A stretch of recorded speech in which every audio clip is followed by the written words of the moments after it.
साल 1950 का यह एक चौंकाने वाला किस्सा रानी बाजार का है। यहाँ रामप्रकाश रहता था, जिसकी बेटी को 5 साल की उम्र में कैंसर हो गया। कई डॉक्टरों को दिखाने और इलाज कराने पर भी उसमें किसी तरह का सुधार नजर नहीं आया। होते होते एक रात कैंसर ने उसकी जान ले ली। उस बच्ची की जान रात को करीब 1 बजे गई थी। उसी रात को पास के ही एक गांव की महिला मोहिनी को एक ट्रक ने टक्कर मार दी थी। मोहिनी के परिवार वालों ने पूरी विधि के साथ उसे अंतिम विदाई दी। अब बच्ची के परिवार वाले भी उसे दफनाने के लिए जंगल की तरफ निकले। जंगल जाते समय अचानक से उस लड़की के शरीर में हलचल हुई। सभी हैरान हो गए कि मृत लड़की का शरीर कैसे हिल रहा है। थोड़ी ही देर में लड़की जिंदा हो गई और उसके परिवार वाले खुशी खुशी उसे अपने साथ घर ले आए। किसी को इस बात की भनक नहीं थी कि उस लड़की के अंदर उसी रात ट्रक से टकराने वाली मोहिनी की आत्मा घुस गई थी। बच्ची जब से मौत से लौटकर आई थी,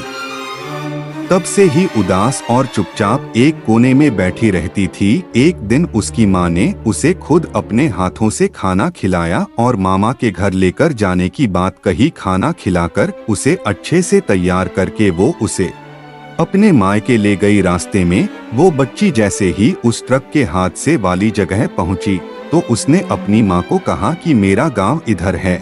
माँ ने उसकी बातों पर बिल्कुल गौर नहीं किया और उस बात को हंसी में टाल दिया। कुछ ही देर में वो अपनी बेटी के मामा यानी अपने भाई के घर पहुंच गई। 1-2 दिन बाद मामा जी के घर के आसपास ही बच्ची के अंदर घुसी मोहिनी को अपनी पड़ोसन सिमरन दिखी। उसने जोर से उसे नाम से पुकारा। सिमरन ने पलटकर देखा तो एक छोटी बच्ची थी। उसे बड़ी हैरानी हुई कि इस लड़की को मेरा नाम कैसे पता है।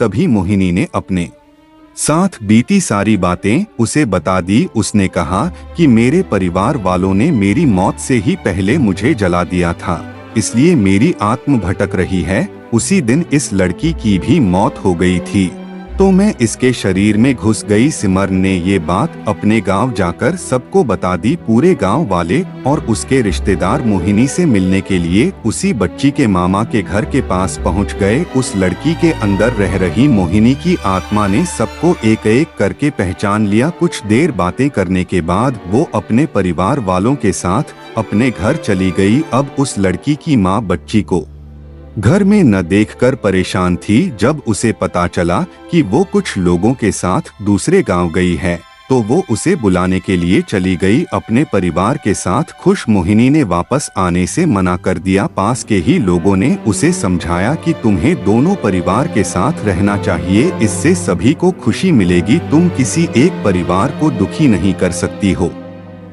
इस बात को सुनने के बाद लड़की के शरीर में रह रही मोहिनी अपनी माँ के साथ वापस आने के लिए राजी हो गई। अब वो दोनों परिवारों के साथ खुशी खुशी रहने लगी। कहानी से सीख यह है कि जल्दबाजी में किया गया है कार्य अधूरा रह जाता है, इसलिए कोई भी कार्य करने से पहले उसे अच्छे से देख परख लेना चाहिए। तो दोस्तों, हमारे चैनल पर नए हैं तो चैनल को लाइक करें, सब्सक्राइबर करें। धन्यवाद। आपका दिन मंगलमय हो।